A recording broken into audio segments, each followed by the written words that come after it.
pasarla. Mamacita, vámonos de fiesta. Y ahora en mi corazón tú estás y ya no quiero a nadie más. Contigo te quiero pasarla. Mamacita, vámonos de fiesta. Desde que te vi buscaba una así. Desde que te vi buscaba una. Pinoy Butcher.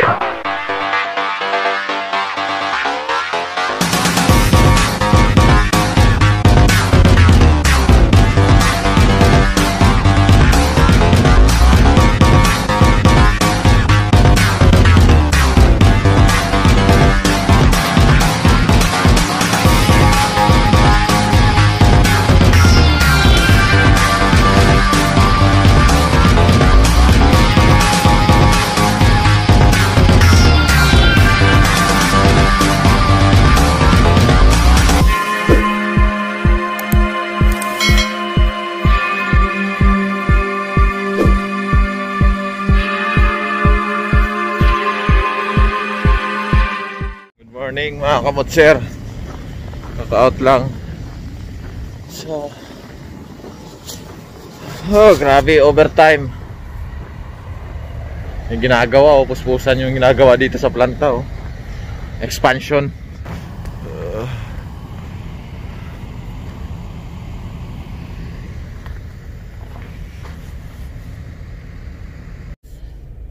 Yan, good morning mga kabutser. So today meron lang akong paparinig sa inyo na kanta. Kakantahin natin. Itong kanta na to para to sa lahat, para sa atin, para sa lahat ng mga kabutser natin na nangangarap, lalo dyan sa Pilipinas, na nangangarap makapunta dito sa Canada. So itong kanta na to, gawa to ng kabutser natin, kabaro natin na si Michael Tapalya. So credit to kay kabaro natin na si Michael Tapalya, na isang composer. Yan. Ginawa niya tong kanta na to para sa ating lahat, para tayo ma-inspired, di ba? So sabayan niyo ako mga kabutser kung yung mga alam ko marami ng mga kabutser natin na nakakaalam itong kanta na to. So ang title ng kanta na to is Tuloy Lang. Yan. So let's go.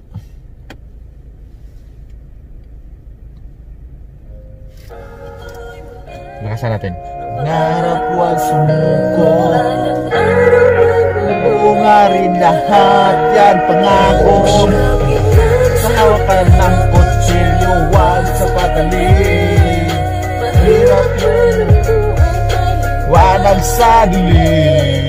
Rato, mga kabaro ko, kamusta? Tatlong taon pagsusumikap ay tapos na. O pasensya mo sa paghihintay ay upos na, sapagkat ang budget sa pamilya ay kapos na. Iniisip kung hanggang kailan matatagalan ang pag-ipon sa kailangan ng karanasan. Ganyan talaga dapat kang makipagsapalaran. Huwag kang sumuko sa pangarap, dapat mong lagpasan ang mga hirap. Magtiwala sa taas, sige magsikap.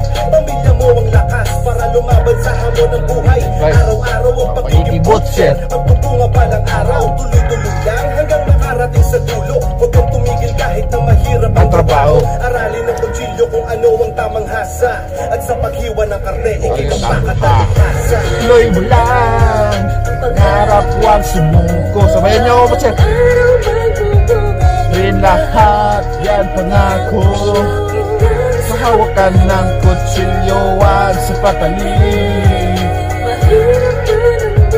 Maliwanag sa dilim. Rato. Salamat, buti na lang may mga inspirasyon, mga taong nagpatatag ng determinasyon. Emerson, Jules, Jeramel at iba pa. Will the boy, Harry na simpleng Pinoy sa Canada. Sila yung mga taong di tumigil magbigay ng payo kung ano ang buhay at naghihintay sa iyong trabaho. Kaya napakabalad natin na nandyan sila. Nagkaroon tayo ng kaalaman dahil sa kanila. Kaya tuloy-tuloy lang tayong lahat mga kabaro. Wala sa isip natin ang sumuko, tayo'y barako. Palaging isa puso ang iyong plano para mabigyan ng magandang buhay pamilya mo. Ang umaayaw sa laban ay ang siyang palaging talo at ang siyang nagpapatuloy. Taas kamay sa luto, sipag at tiyaga talaga ang iyong gawin, tapos mangarap ka. Magkikita-kita rin tayong lahat sa Canada.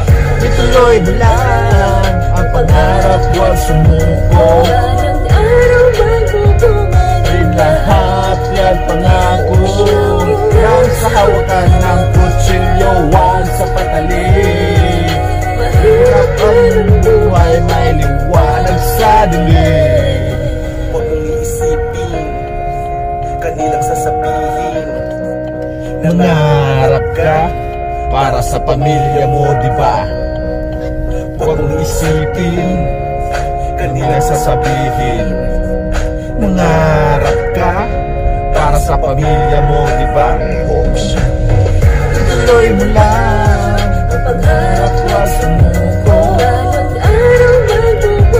Rin lahat yan pangako. Huwag sa patalim. Maliwanag sa dilim. Yo, shoutout nga pala sa lahat ng mga butcher sa Pilipinas. Shout out sa lahat ng mga Tuloy-tuloy butcher lang, dyan mga sa kabaro. Pilipinas. Kahit mahirap ang trabaho, magbubunga din ang lahat. Right, welcome back mga kabutser. So today, alis kami. Papaswab si Mrs. Tatlong araw nang hindi nakapasok. At masama ang pakiramdam. So magpapa siya, papaswab test kasi siya, nag-aalala na siya baka kung na para sigurado. Dahil speaking of cases ng COVID dito, dumadami na, lalo na sa trabaho namin. Halos kalahati na ng empleyado yata yung naka-isolate kasi COVID outbreak dito sa lugar namin, lalo na sa pinagtatrabahoan namin. Kaya yung sa trabaho namin, ang nangyari, isang shift na lang kasi dati dalawang shift ang normal talaga na trabaho namin is dalawang shift. Morning shift at saka PM shift. So nangyayari, ginawang isang shift na lang kasi halos kalahati ng mga empleyado yung nabawas. Yung iba na-isolate kasi nga nag-outbreak na yung COVID. So, ginawa na ng isang shift. So ngayon nga, daming nagkakasakit. Siguro sa panahon na din kasi sobrang lamig. So, yun, daming nag-positive. So, hopefully si Mrs. Negative. So, ano ba nararamdaman mo? Nagchichill ka? Trangkaso. Mag-alala muna. O yung mga sintomas na sa kanya. Yung mga bata nga ayaw namin ipalapit sa kanya. Doon lang sa hinihiwalay. Social distancing. Pero yun, sa isang bahay lang kami, baka kung magkakawaan din. Sana hindi naman. Pero hanggat maaari hindi namin pinapalapit yung mga bata sa kanya. Ako, lumalapit ako kasi yan.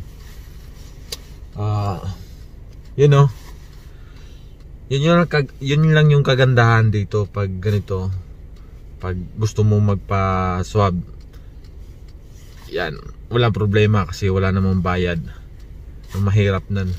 Katulad sa Pilipinas, shoulder mo pa pag ikaw magpa-swab, no? Mano? Sa Pilipinas, shoulder mo. Paano kung hindi naman lahat. May company naman na inaano. Pero kadalasan shoulder natin, di ba? Pag dyan sa Pilipinas, paano naman pag sakto lang yung kinikita mo? Hindi ba? So, imbis na panggastos mo sa pang swab, wag na lang magpa-swab, hawa-hawa na.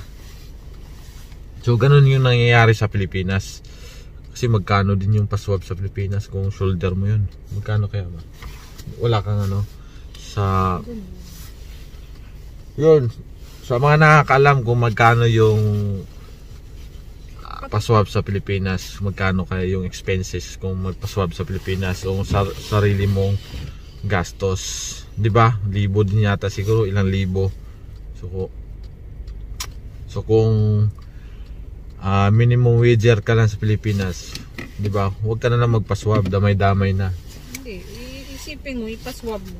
Ibili mo na lang ng gamot para gumaling ka. Kahit alam mong may sintomas ka, 'di ba? Tapos mawalan ka pa ng trabaho, hindi ka makakapasok. So mas lalong anong tawag nun mas lalong mawawalan ka pa ng income, 'di ba? May mahirap sa Pilipinas. Andito naman sa amin, 'di ba? Libre yung paswab. Walang bayad, tapos pag umabsent pa kami, bayad pa kami ng pinagtatrabuhan namin. Sa amin sa pinagtatrabuhan ko, pag mayroong cases sa bahay, pag may nagpositive, damay kami. Hindi umabsent. Pag inisyuhan kayo na mag-quarantine kayo, mag-isolate, doon kayo babayaran. Yan. Pag naka-isolate kami, hindi kami makapasok sa trabaho kasi tulad niyan, may mga contact tracing, nakakahalubilo namin yung mga positive. Hindi kami pwedeng pumasok, pero babayaran kami. Yun lang yung kagandahan sa pinagtatrabuhan ko. Kina misis din, no work no pay. No work no pay sila, pero meron namang way na dito sa government. Sa government pwede mong i-file, government ang magbabayad sa iyo. Yan. Pwede lang i-file, kung hindi sila babayaran ng kumpanya, pwede lang i-file sa government, babayaran yung araw nila. So yun, di ba? Yung kagandahan dito. So yun nga, napakahaba yung kwentuhan natin. So let's go. Papunta na kami dun sa testing site. So swab na si Mrs. Let's go.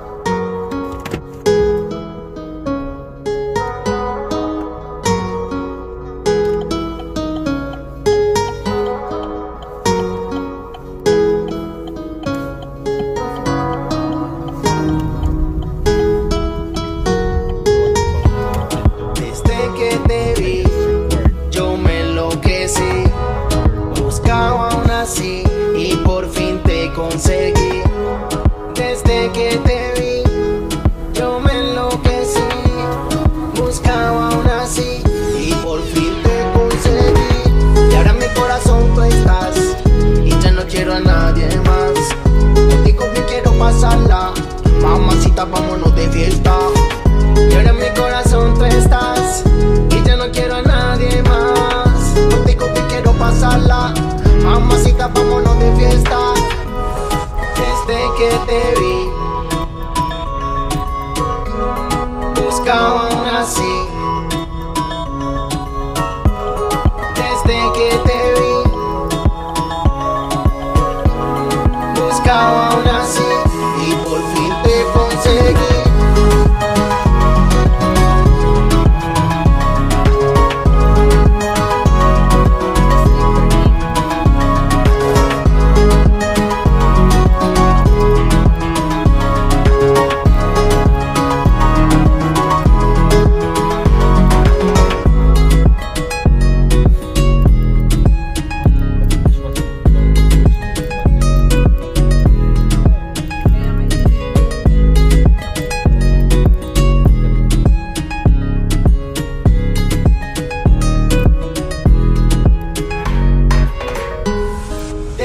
Que te vi, yo me enloquecí, buscaba aún así y por fin te conseguí.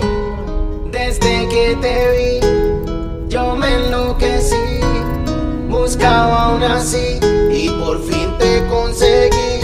Y ahora en mi corazón tú estás y ya no quiero a nadie más. Contigo bien quiero pasarla, mamacita, vámonos de fiesta. Y ahora en mi corazón tú estás y ya no quiero a nadie más. Contigo bien quiero pasarla, mamacita, vámonos de fiesta. Desde que te vi, buscaba aún así. Desde que te vi, buscaba aún así y por fin te conseguí.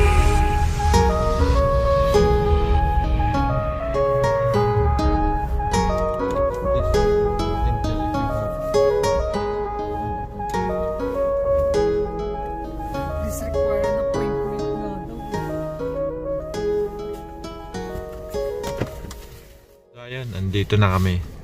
Malapit lang naman. Ayan na. Dito.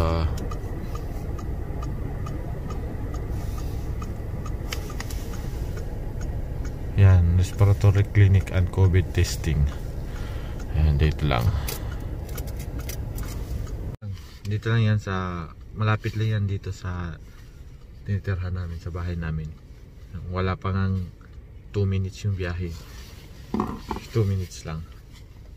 So, yan. So, mangyayari dito na ako sa sasakyan. Si Miss na lang ang papasok doon. So, yan. Bye-bye ma. Bye.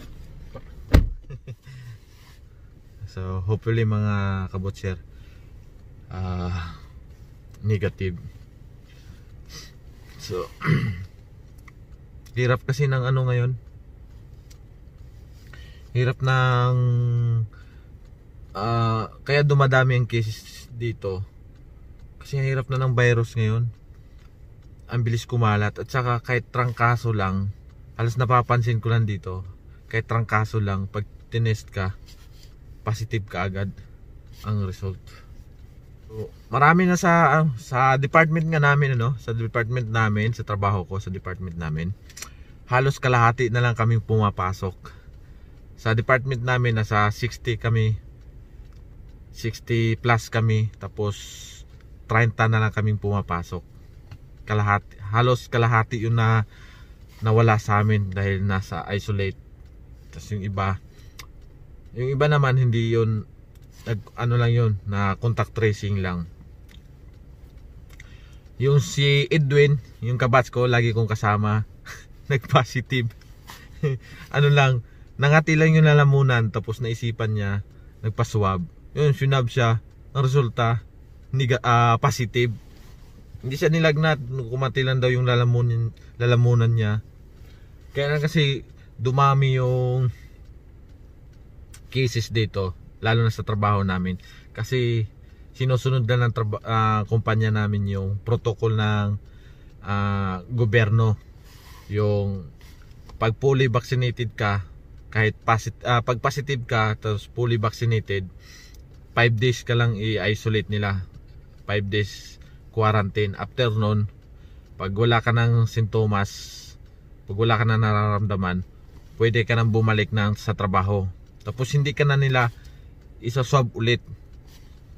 So, kaya nangyayari, di ba, ang pangit, dapat nun, bago bumalik ng trabaho, dapat iswab ulit para sure na negative. So, nangyayari kasi, pag wala ka ng sintomas, pwede ka nang bumalik. Hindi na nila sinaswab ulit.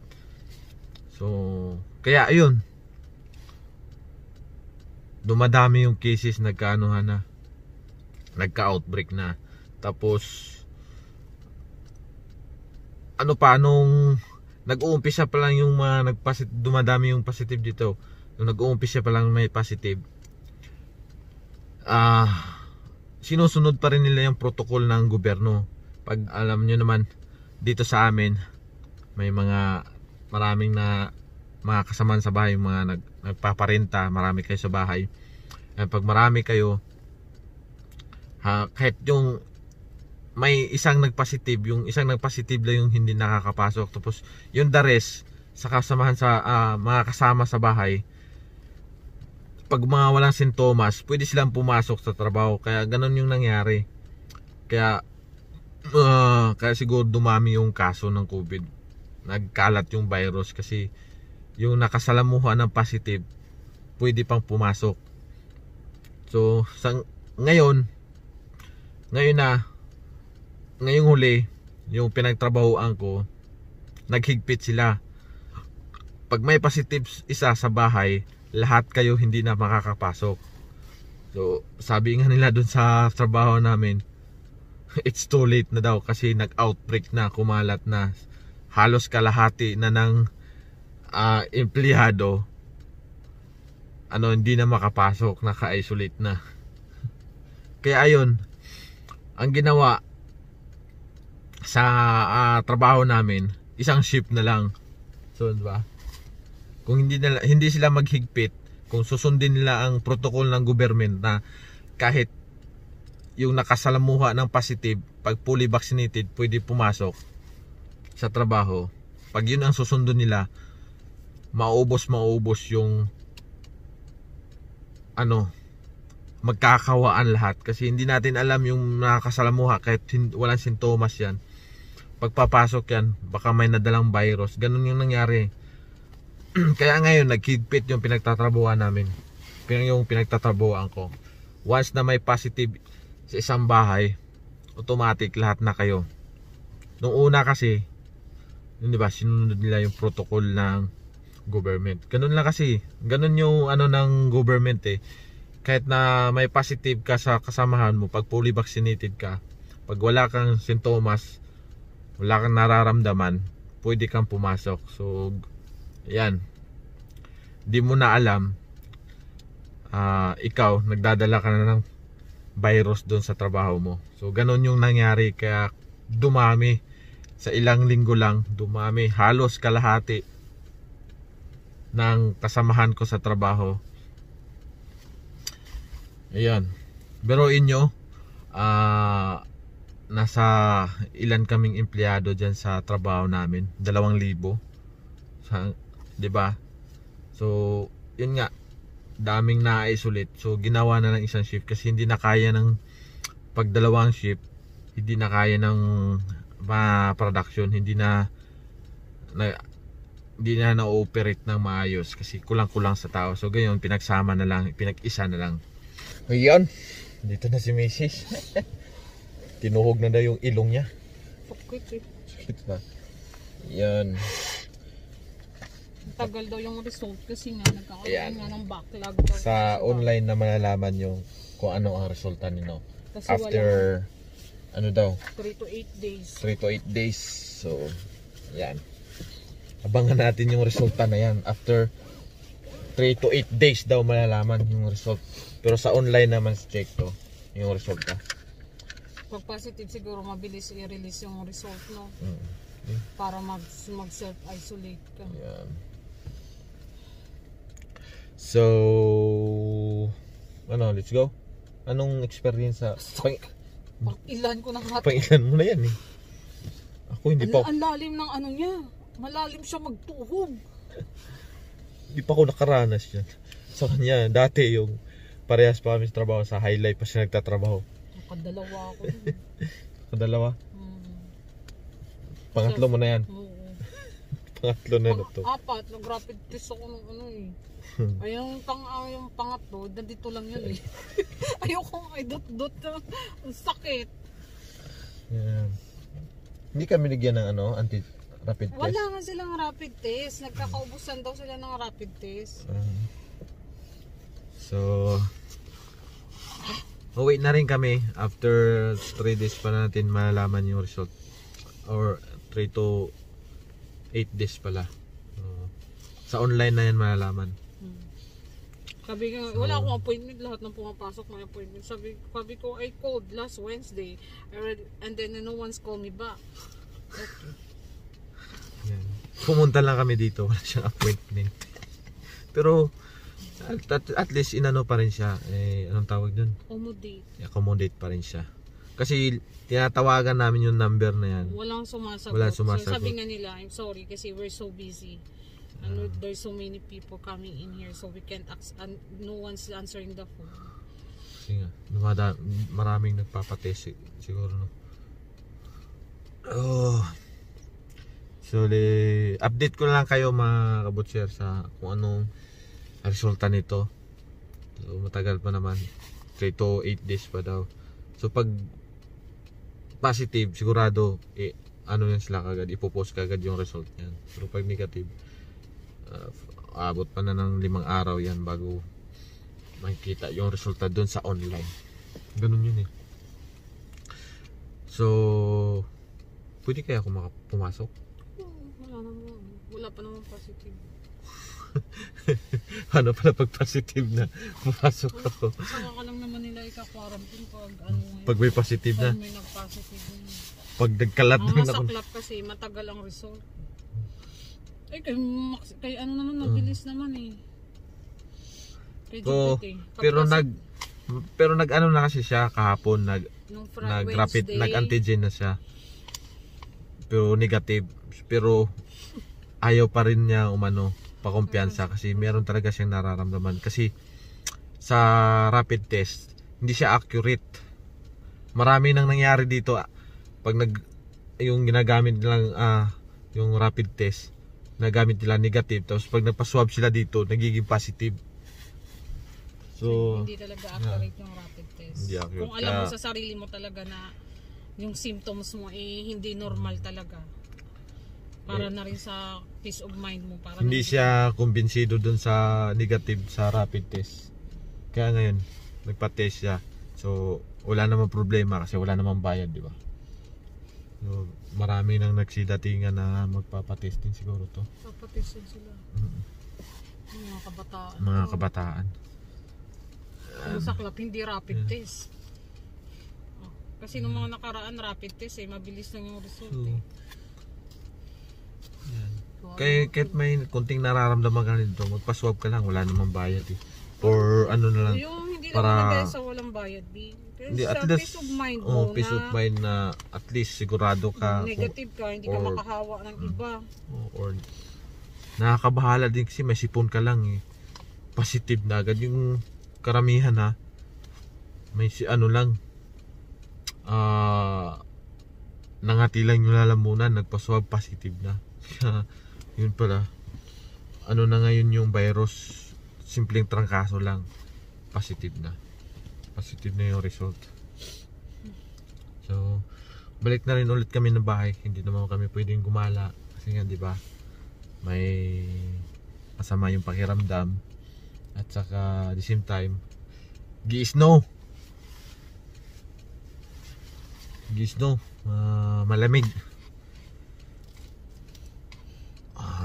Back to barracks.